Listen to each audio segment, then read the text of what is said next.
L'ancrage de nos élites politiques et intellectuelles dans ce qu'il convient d'appeler une culture de l'état de droit.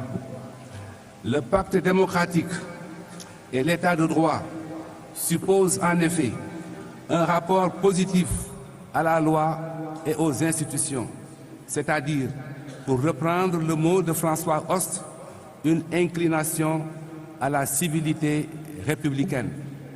Il suppose en outre un respect mutuel et un esprit de dépassement entre les acteurs du jeu politique en vue de surmonter la suspicion entre adversaires politiques afin de trouver un minimum de consensus sur les questions essentielles, notamment en matière électorale. Il suppose enfin la participation active à la vie de la cité de personnalités indépendantes et suffisamment équidistantes, des partis qui pourraient se retrouver en situation de conflit pour se donner la légitimité d'arbitres ou de médiateurs impartiaux en vue de la pacification de l'espace social et politique. Il semble bien que des efforts soient encore nécessaires en la matière. L'histoire politique du Sénégal n'a certes pas été un long fleuve tranquille. Parfois, elle a en effet mis en présence des adversaires irréductibles.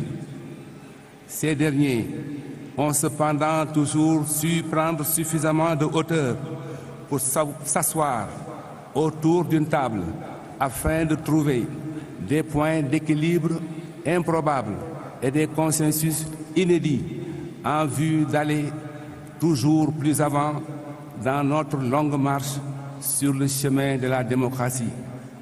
Force est de constater aujourd'hui une mutation des mœurs politiques à travers la substitution au dialogue fécond de monologues parallèles. C'est fort de ce constat que le Conseil constitutionnel, malgré le caractère non public et non contradictoire de ces procédures, mais conscient que sa mission de sauvegarde de la volonté de l'électeur et de garantie de la sincérité du scrutin doit s'appuyer sur une démarche empreinte de transparence, a ouvert ses activités à la présence des représentants des candidats et à des personnalités sans affiliation connues à une entité politique. Ce choix se justifiait par le souci d'instaurer un climat apaisé, non pas au sein de la société, dont la sérénité n'a jamais été prise à défaut, mais entre les différents acteurs politiques.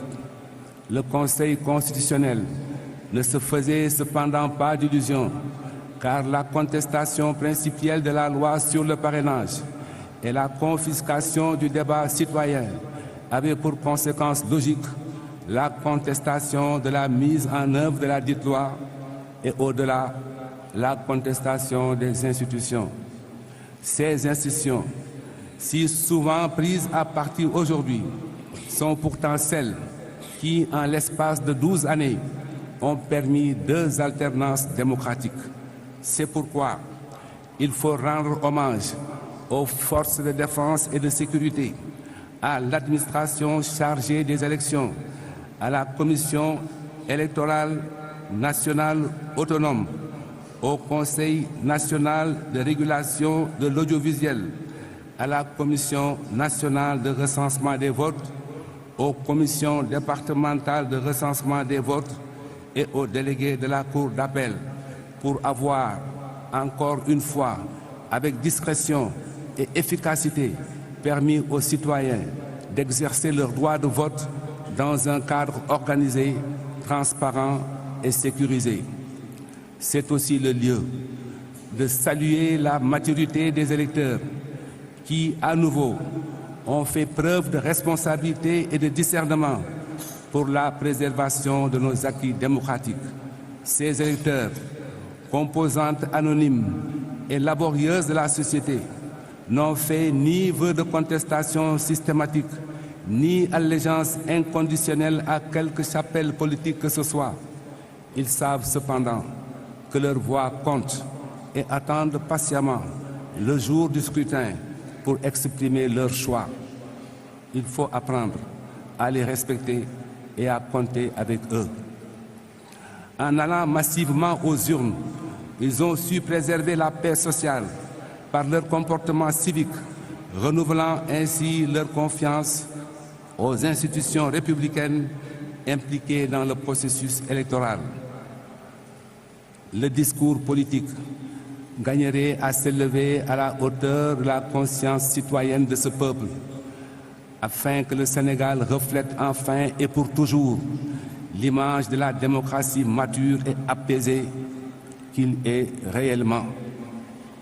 Monsieur le Président de la République, si cette élection du 24 février 2019 a été si particulière, c'est aussi, et peut-être surtout, parce que de nouvelles perspectives économiques semblent s'ouvrir à notre pays.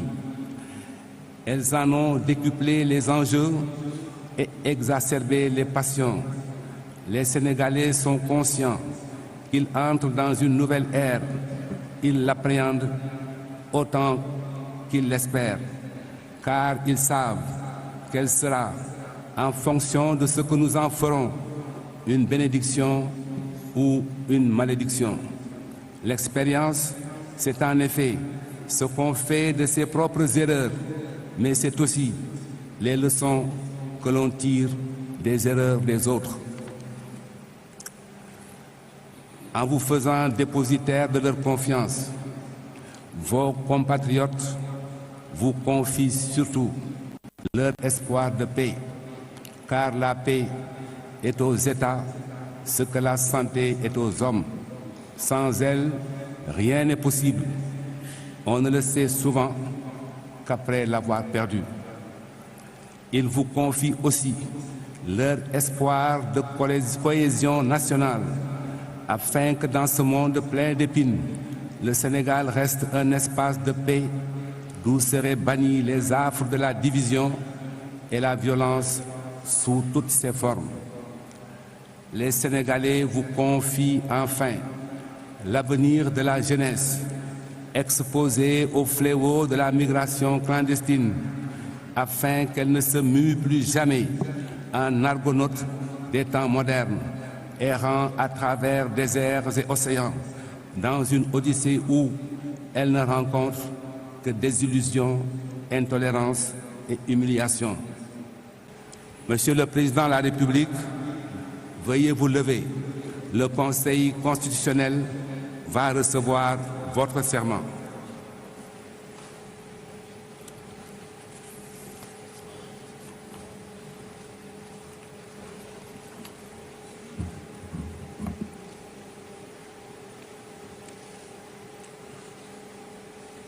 Devant Dieu et devant la nation sénégalaise, je jure de remplir fidèlement la charge de président de la République du Sénégal, d'observer comme de faire observer scrupuleusement les dispositions de la Constitution et des lois, de consacrer tous mes efforts, toutes mes forces à défendre les institutions constitutionnelles, l'intégrité du territoire et l'indépendance nationale, de ne ménager enfin aucun effort pour la réalisation de l'unité africaine.